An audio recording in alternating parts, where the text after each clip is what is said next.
मुगल शासन किया 200-300 साल, 100-200 साल अंग्रेज शासन किया।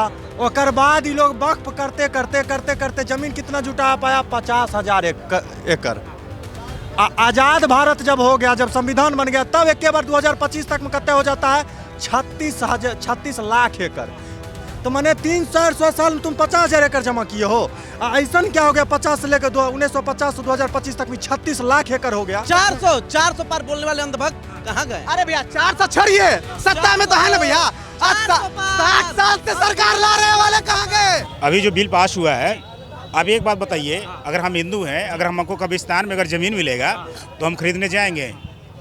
खरीदने हम जाएंगे? हिंदू तो नहीं खरीदेंगे। अभी ये जो बिल पास हुआ है, कृषि बिल लाया गया था, कृषि बिल भी लाया गया था। उस समय अंडानी अंबानी को ज़मीन देने की बात चल रही थी, लेकिन फिर आके हमारे देश के माननीय प्रधानमंत्री जी आके माफ़ी मांगे थे किसान से कि हमसे बड़ी भूल हो गई, गलती में ये कर दिए। लेकिन अभी 5 को पांडव को जो बलि का बकरा बनाया गया है, जिसमें हमारे माननीय मुख्यमंत्री नीतीश कुमार जी वर्तमान में हैं, पूर्व जीतन राम मांझी जी भी आते हैं, एक चिराग पासवान जी भी आते हैं, जयंत चौधरी जी भी आते हैं, और एक हैं जो चंद्रनाडु जी बाबू जी, वो भी है। 5 का बलि का बकरा बनाया गया। ये संशोधन अगर बिल पास करना चाहते तो हमारे देश के प्रधानमंत्री जी को 2014 में पूरी बहुमत मिला था। वो समय चाहते तो जैसे चलाते कलम, वैसे उनको किसी से अभी जो 4 पिलर पे जो ठहरे हुए हैं ना, अगर एक पिलर अगर घट सकता है, मान लें कि नीतीश जी या चंद्रनाडु बाबू जी कोई भी अगर हटते हैं तो उनका पिलर ढह जाएगा। उस समय पूरी सत्ता में थे, वो चाहते तो वो चीज़ को बिल पास कर सकते थे। पर आज क्यों लाया बिल? उस समय क्यों नहीं लाया? उस समय बलि का बकरा कोई नहीं मिल रहा था। अभी बलि का बकरा 5 पांडा मिल गया है, जिसमें बिहारों को 3 को आते हैं। आप अगर मुस्लिम समुदाय के पक्ष के अगर कोई बोलेगा तो कहेंगे कि देखिए हाथ उठा देंगे, सीधे बोलेंगे हम ऐसा नहीं किए हैं। 5 को बलि का बकरा ये लोग हमको सपोर्ट किए, तब हम ऐसा किए हैं। तो देखिए संवैधानिक पद पे है, आप बलि का बकरा उनका शब्द इस्तेमाल कर रहे हैं। वो लोग जी इसलिए कर रहा हूँ कि ऐसे देखिए किसी का हिंदू को फायदा नहीं होने वाला है। ये किसको फायदा होगा? अंडानी अंबानी हमारे रामदेव बाबा को फायदा होगा। वो जमीन वही सब लेंगे, आम आदमी तो नहीं, कोई नहीं लेगा। हम इस बात को समझते हैं। कोई जो छोटे जो मुस्लिम जो भी हर वर्ग में छोटे छोटे लोग, एक मिनट में, हर भाई रुको नहीं, हर वर्ग में छोटे छोटे लोग आते हैं, उनको कुछ नहीं मिलेगा। जैसे मुस्लिम समुदाय उनके लिए वक्फ बोर्ड है, उनको बहुत छोटे छोटे समुदाय के लोग हैं, लेकिन उनको कुछ नहीं मिलेगा।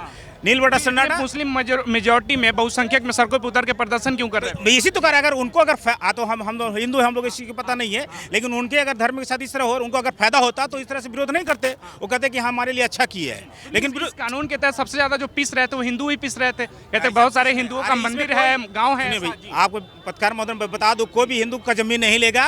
अंडानी अंबानी रामदेव बाबा वहाँ खड़ा है, वही जमीन लेंगे और वही सब कुछ करेंगे। कोई गरीब आदमी को दान नहीं मिलेगा। जैसे अयोध्या में सेना का जो बहुत सारे जमीन को हथियाया गया था, वो भी रामदेव बाबा अंडानी को ही दिया गया। उसको 370 के बाद भी धारा खत्म हुआ था। सबसे पहले अंडानी जमीन खरीदा, कोई आम आदमी हिंदू नहीं जाकर खरीदा था। तो सही जो ये जमीन पर मुद्दा अलग है, वो तो कश्मीर में था, ये पूरा हिंदुस्तान का मुद्दा। तो उसमें कश्मीर में भी अंडानी ही जाके खरीदा था। कोई आम हम लोग जो हिंदू समाज जो भी हो, वो जमीन खरीदा नहीं था। वही अभी भी जो है ना, आपको लग रहा है हिंदुओं के विरोध में है? देखिए हम लोग उससे फायदा क्या होगा जी? हम हिंदू हैं, अगर हमको कह देगा कि तुमको 1 एकड़ कब्रिस्तान में जमीन देंगे तो हम खरीद लेंगे, बनाएंगे, हम मकान बना सकते हैं, नहीं ना? अगर वक्फ बोर्ड अगर आपकी जमीन पे दावा ठोक दे कि वक्फ बोर्ड अभी वक्फ बोर्ड पे जमा खरीद रही है ना, फिर अभी ईसाई धर्म में भी है, बौद्ध धर्म में, सारे धर्म को खो देंगे, सब जमीन को अंडानी अंबानी को देंगे। अभी कोई आम आदमी को नहीं देंगे। उनका बिजनेस में पता है कि गुजराती को ही देना है, आम आदमी को नहीं देना है। वक्फ बोर्ड वाले क्या कर रहे थे इतना जमीन लेके? ये लोग भी तो कह रहे कि हम स्कूल बनवाएंगे, अस्पताल बनवाएंगे, लेकिन बना क्या वहाँ? जब हमारा देश आज़ाद हुआ था तो सबका हमारा हिंदू का अलग मिला, उनको अलग मिला। जो कुछ यहाँ के जो धर्म के मुस्लिम समुदाय के लोग कुछ पाकिस्तान भी चले गए थे, यहाँ भी रहे, उनके अगर बाल बच्चे नहीं हुए तो वो चीज़ को अपने में ही दान करते थे, वक्फ बोर्ड में ही दान करते थे। तो उनका जमीन का मामला, जमीन लगातार बढ़ता जा रहा है। तो देखिए मुगल शासन किया 200-300 साल, 100-200 साल अंग्रेज शासन किया। और बाद ये लोग वक्फ करते करते करते करते जमीन कितना जुटा पाया? 50,000 एकड़। आज़ाद भारत जब हो गया, जब संविधान बन गया, तब एक बार 2025 तक में कितना हो जाता है? 36 लाख एकड़। तो मैंने 300 साल में तुम 50,000 एकड़ जमा किए हो। ऐसा क्या हो गया? 50 से लेकर 1950 से 2025 तक में 36 लाख एकड़ हो गया। सब मैंने एकाएक दान दे रहे, हमारे पूर्वज दान दिए थे, वो सब जमीन है तो कोई पूर्वज दान नहीं देता था।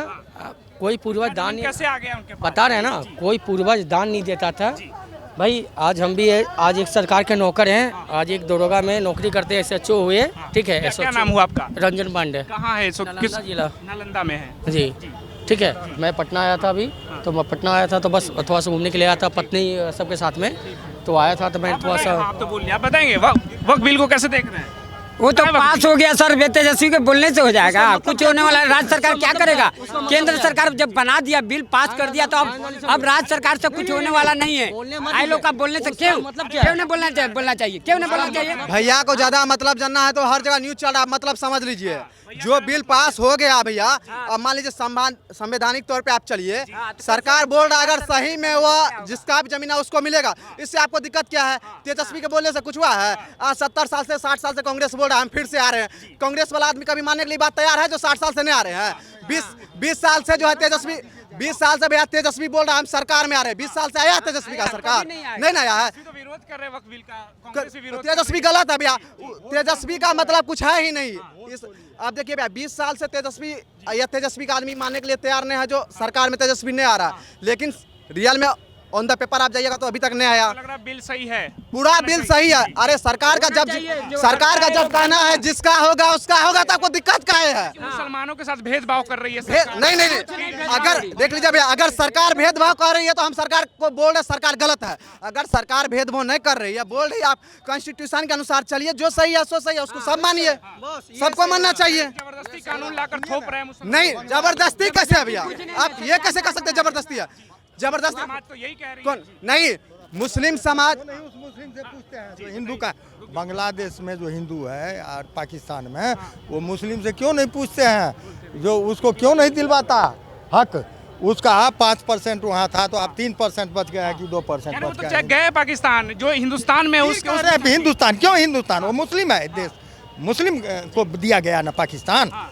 लेकिन बांग्लादेश मुस्लिम है मुसलमानों के साथ कह रहे हैं कि हिंदुओं को साथ क्यों नहीं भेदभाव? वो भेदभाव नहीं हो रहा है, वहाँ बलात्कार हो रहा है, वहाँ वो हो रहा है, उसका क्यों नहीं मुद्दा उठा? वो चलाइए, ठीक है, पाकिस्तान का चलाइए, बांग्लादेश का वक्त में जो जितने जमीन पे अगर वक्त हिंदुस्तान ये है। तो चाचा बांग्लादेश से तो दोस्ती नहीं रखना चाहिए भारत को। बांग्लादेश में जाके न्यूज चैनल चलाइए, वहाँ का हिंदू को पूछिए हाल। जो पाकिस्तान जाइए उनका क्या दुर्दशा है उनसे पूछिए। मोदी जी कहाँ कुछ बोल रहे हो पाकिस्तान के हिंदुओं आप पे? बोल रहे हैं, आप बोल रहे हैं, आप तो हिंदुस्तान में ही आपका फट रहा है, आप वहाँ जा रहे हैं। तो हम थोड़ी ना शेख हसीना को मोदी जी लाए यहाँ पे। ये हिंदुस्तान है, यहाँ आपको दर्द हो रहा है। अब पाकिस्तान में हिंदुओं के साथ भेदभाव, उसको वो भेदभाव नहीं है, मोदी जी को कह रहे हैं। यहाँ भेदभाव नहीं है। फिर मोदी जी का सरकार है। मेरा सनातन का धर्म है कि अगर आप दुश्मन भी हो, ठीक है, आप चंदन टिकिया कर यहाँ रहे तो फिर कुछ भी भी रहे, मुस्लिम बोल पा रहा है, वहाँ बोल रहा है। मेरा जो भी हो, ठीक है, मेरा आप मुद्दे से भटक रहे हैं ना। वक्फ बोर्ड बिल को लेकर जो लोग कह रहे हैं कि नहीं, आपका जो अपना होता है उसके पास माइक भिड़वा देते हैं। ऐसा कुछ नहीं, हम तो मैं बोल रहा हूँ आपको भी समय दे रहे ना, हैं। मेरी बात सुन लो ना, मेरी बात सुन लो। मेरा सनातन, हम लोग हिंदू हैं, मेरा सनातन है।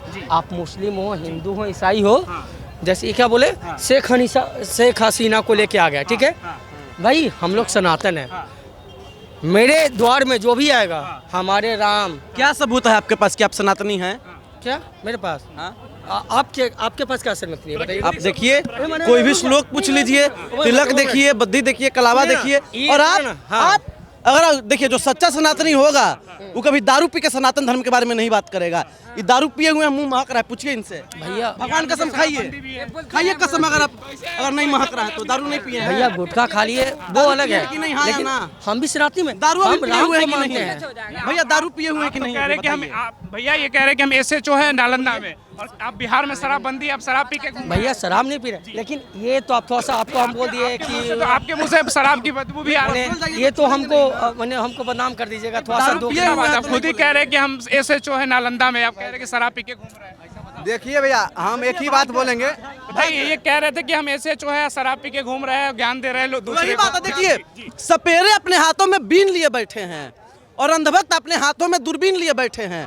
और जब से भाजपा ने लगाए हैं सरकारी नल, तब से कुछ अंधभक्त वहीं पे दारू और नमकीन लिए बैठे हैं। भाजपा के अगेंस्ट में जा रहे हैं तो आप गलत है। भाजपा तो नल भी लगाया है, और दूसरा कोई तो साला कल भी चोरी करके चल जाता था जिस दूसरे के राज्य में, तो भाजपा तो उससे सही है या नहीं है? बात हो रही थी, मुद्दा अलग था। मुद्दा पे आप आइए, लेकिन भैया जो बोले भाजपा नल लगाया, भाजपा तो नल तक लगाया, दूसरे के राज्य में तो कल भी चोरी हो जाता था। मुद्दा वक्फ बोर्ड का है। वक्फ बोर्ड में आप कह रहे हैं कि बेहतर आपको कानून। एक बार में स्पष्ट कर रहे हैं, जो वक्फ बोर्ड के लिए जो भी नियम कानून लाया वो 100% सही है। सरकार जो सही पाता है संवैधानिक तौर पे, उसको हर किसी को मानना चाहिए, वो चाहे मुस्लिम हो चाहे हिंदू हो, हर किसी का उसका मान सम्मान करना। लोग कह रहे हैं कि हमारे धर्म का मामला है, इसमें मोदी कौन होता है बोलने वाला? मोदी कौन है कानून बनाने? मोदी कौन है? मोदी सरकार है, मोदी ना बोलेगा तो हर मुस्लिम को बोलने का मौका मिलेगा। आप मान लीजिए मोदी जी आपको क्या बोले, अगर आपका है तो आप जाइए कोर्ट जाइए, भारत में हर तरह का लॉ नियम कानून है, आपको हाई कोर्ट सुप्रीम कोर्ट जहाँ जाना दुनिया में वहाँ जाइए, जो सही पाया जाता है उसको सरकार मानने के लिए बोला तो फिर उससे आपको क्या दिक्कत, आपके मुंह के कहने से हो जाएगा, मेरा बाप दादा का था तो हो जाएगा।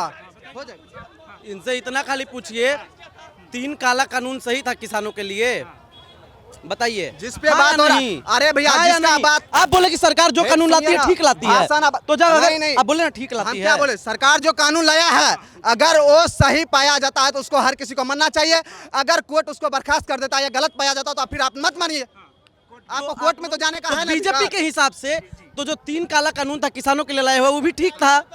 अंत में जब किसान आंदोलन किए, धरने पे बैठे और यूपी में चुनाव था, तब मोदी जी आते हैं रात को 12 बजे। भाइयों और बहनों, हमको देश के किसान समझ नहीं पाए, उसके बाद तीनों काले कानून को वापस लेना पड़ता है सरकार को। अभी भी तो बिहार में चुनाव है, बिहार में चुनाव है, कह रहे इसका असर बिहार चुनाव पे पड़ेगा। हाँ बिल्कुल कह तो रहे हैं, इतना अच्छा असर पड़ेगा ना कि बेझिझक नीतीश कुमार का सरकार बन गया है, बन गया। नाराज है नीतीश कुमार से, जदयू नेता लगातार ऐसा कोनो बात नहीं भैया, 1-8% इस बार जो है आप देखिए 1 मिनट बोलते हैं, बोलिए धीरे से बोलिए, ठाई नहीं बोलिए। इन लोग तो मुस्लिम पे जा रहा है, आने वाला समय में ये जो वक्फ बोर्ड है ना, जितना भी हिंदू धर्म का जो ठेकेदार बना हुआ है उसको अब ये वक्त है समझ जाए, वो जो जमींदारी करता है ना, अगला टारगेट वही, कहीं पे निशाना कहीं पे निगाना। ये तो मुस्लिम एक निशाना है भैया, निगाह तो कहीं और है, जमींदार लोग है उस पे। बिल्कुल देखिएगा आने वाला समय में नहीं होगा तो आपका चप्पल मेरा सर रहेगा, लिख लीजिएगा। जमींदार सब तो भाजपा में है, तो भाजपा कैसे उनके खिलाफ कानून लाएगी? देखिएगा भाजपा किसी का नहीं है, किसी का नहीं, किसी का नहीं है, किसी का नहीं है भाजपा। नीतीश कुमार को 25 आते आते इनका मिट्टी पलट हो जाएगा। भैया 60 साल से बोल रहा है कांग्रेस वाला, कुछ आया? बीजेपी 15 साल से रेगुलर है ना, आगा भी बीजेपी रहेगा। ये कांग्रेस वाला बोलने वाला, आरजेडी वाला, ये सब संभव है ना भैया। आज 20 साल से, सुनिए भैया आप एक बात समझिए, 20 साल से इसका तेजस्वी का सरकार बोल रहा है बिहार में आ रहे अभी तक आया नहीं आया। 60 साल से कांग्रेस सत्ता के लिए तरस रहा है, अभी तक आया नहीं आया। ये जो आपका केजरीवाल जी है, 7 जन्म बोलने वाले, जो बीजेपी नहीं आएगा वहाँ केजरीवाल अपना पद पे नहीं जीत पाया भैया। वही बात है, इस बार फिर से बिहार का इसी साल इलेक्शन है, बिल का असर पड़ेगा भाजपा पे। और 400 पार बोलने वाले अंधभक्त कहाँ गए? अरे भैया 400 छोड़िए, सत्ता में तो है ना भैया। 60 साल से सरकार ला रहे वाले कहाँ गए? 60 साल से जो बोल रहे हैं, जो फेल स्टूडेंट है, क्लास के इतने फेल स्टूडेंट है, अब की बार 400 पार, क्लास के इतने 400 पार, 400 पार, 400 पार ले आया। इनका मानसिकता देखिए, इतनी में खुश है कि अब 400 पार रोक दिए। हरा उसका 400 नहीं आया, इसका खुशी है इसको, लेकिन 60 साल से कांग्रेस नहीं आया, इसका गम नहीं है। वाह भैया, अयोध्या भाजपा हरी थी, अयोध्या हराया है, अब अयोध्या और 29 में काशी भी हराएंगे, और पूरे देश से हम भाजपा भगाएंगे। देखिए मिलके पुरजुत गया,